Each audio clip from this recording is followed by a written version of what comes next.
What's up, everyone, and happy Tuesday. I hope everyone is having a great day, a beautiful day, and a blessed day as always. If you are new to my channel, hello, my name is Keisha, and if not, then welcome back.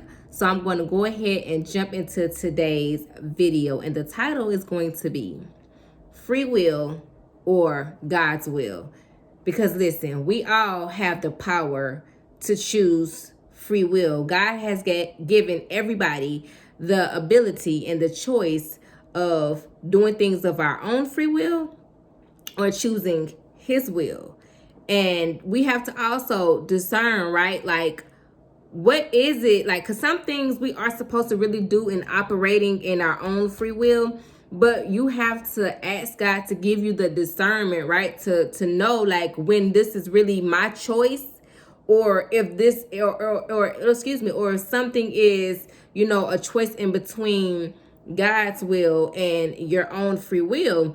And listen, my experience, I do not want to choose free will because honestly, me choosing free will has landed me making I ain't gonna say all the wrong decisions. I'm gonna take that back. Maybe not all the wrong decisions, but not the best ones, right? Not the ones that can really, benefit me and help me. The ones that are truly the best for me, because there are some decisions that I have made that I actually have learned from, excuse me, and I feel like that is also just God coming in because he loves us so much. So he's still going to come in and make all things work together for our good, right? Those are the things I feel like sometimes when we operate in free will, that God can still come in and use those things to work for us, because like I say, he loves us and he is trying so hard to guide us on the path that is in alignment with his will for our lives. And now that I've had the experience of doing things in my own free will, as well as choosing to operate in and under God's will, listen, life is so much easier.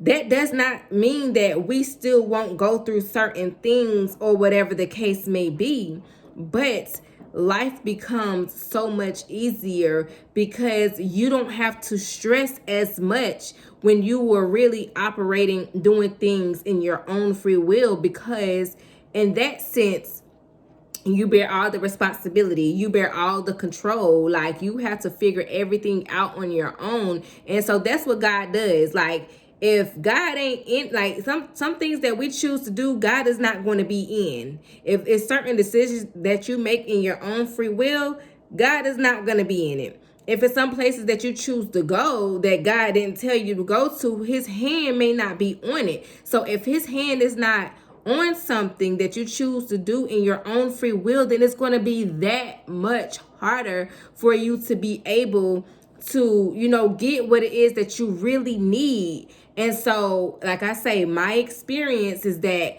operating in God's will is the best option. It is the best answer for me. And what's the prayer that we supposed to pray that says, hallowed be thy name, thy kingdom come, thy will be done on earth as it is in heaven. See, when you operate in God's will, that means whatever is in heaven, you're going to bring to the earth. Do you know the great and mighty things that are in heaven?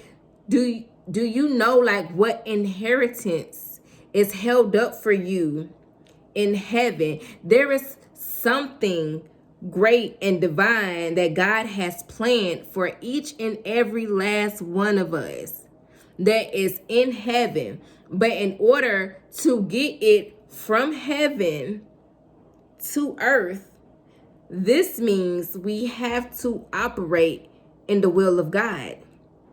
Whatever plan God has, whatever area he wants to partner with you in, is something so great that you can't even imagine, that you cannot do by yourself. Meaning this is a thing that you cannot do of your own free will.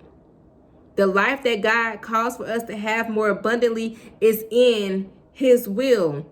All the promises that he makes to us throughout the Bible are in his will. So most of the time, people don't really get to experience the fullness of who they could be, who they are supposed to be, or the fullness of how good life can be despite the challenges, because they still choose to operate in free will.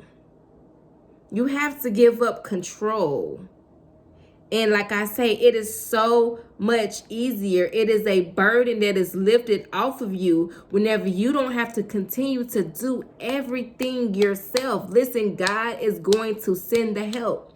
Like I said in a previous video, God is going to fund whatever it is that he has called you to do. He is going to fund it. He is going to send you the people. He's going to send you the resources. He's going to send you the tools. He's going to send you the money. Like, God is literally going to send you every single thing that you need when you operate in his will. So my question again that you really have to ask yourself: am I operating in free will or God's will? And whenever you get your answer, you have to really start to maneuver towards, I feel like, if your option is wanting to operate in God's will, right? You have to start making the necessary steps to really start to do that. To ask God, what is it that you want me to do? What is your plans for my life? What is that you want me to do today? Start letting him order your steps every single day, because the word also says that the steps of a good man are ordered. So start asking these type of questions. Ask him to reveal to you who you are. How does he see you? What is, again, like an idea. Just ask him, what is it that you see me doing? Is it what I'm doing, or is it something else that I should be doing? And just wait for him to reveal it to you. So today I just wanted to get on here and that was just on my spirit, right? I just had to release that to somebody, because I feel like somebody, maybe needs to hear that. Like, what am I doing? Like, am I really operating in my own free will, or am I really fully operating, in God's will and his plan for my life? So for whoever this is for, I hope that it reaches you. I hope that you are blessed by it, motivated by it, encouraged by it. And as always, let's be motivated, but most importantly, let's stay inspired by the word of God.